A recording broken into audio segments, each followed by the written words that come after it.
Hi hello friends, ఈరోజు నేను మీకు చాలా హెల్దీ బ్రేక్ఫాస్ట్ చూపిస్తున్నాను. రెగ్యులర్గా మనము ఇడ్లీ, దోశ ఇలాంటివన్నీ తింటూ ఉంటాం కదా. సో వారానికి కనీసం ఒక 2 డేస్ అయినా ఇలాంటి హెల్దీ బ్రేక్ఫాస్ట్ తింటే మనకి ఆ వీక్ అంతా చాలా ఎనర్జీగా ఉంటుంది. సో డెఫినెట్గా ట్రై చేయండి. సో ఇక ప్రాసెస్లోకి వెళ్తే ఒక బౌల్ తీసుకొని ఇక్కడ నచ్చిన ఫ్రూట్స్ ఏవైనా తీసుకోండి. ఇక్కడ నేను యాపిల్, బనానా, ఆరెంజ్ తీసుకున్నాను.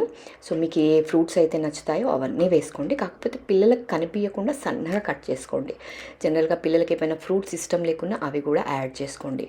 కాకపోతే సన్నగా కట్ చేస్తే మనకు అందులో ఏం యాడ్ చేసాము అనేది పిల్లలు ఐడెంటిఫై చేయకుండా అలా సన్నగా కట్ చేసుకోండి. చూసారు కదా, అలా సన్నగా కట్ చేసుకున్న ఫ్రూట్స్ అన్నీ ఒక బౌల్లో వేసుకొని, ఇది మెయిన్ ఇంగ్రీడియంట్. మనకి నచ్చిన ముస్లీ దొరుకుతుంది కదా, ఏ బ్రాండ్ అయినా తీసుకోండి.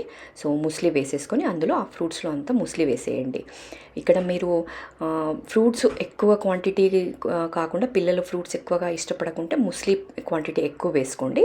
లేదు పిల్లలకు ఫ్రూట్స్ కూడా ఇష్టము అనిపిస్తే సో ఈక్వల్ క్వాంటిటీలో వేసుకోండి. అంటే ముస్లీ ఫ్రూట్స్ కొంచెం ఈ బ్యాలెన్స్డ్గా ఉండేటట్టు వేసుకోండి.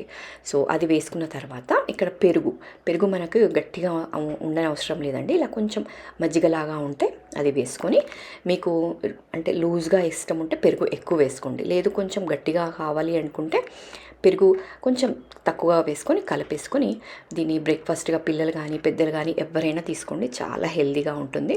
సో డెఫినెట్గా ట్రై చేయండి. అట్లీస్ట్ వీక్ ఒక 2 డేస్ అయినా ఈ బ్రేక్ఫాస్ట్ తినండి. సో డెఫినెట్గా ట్రై చేయండి.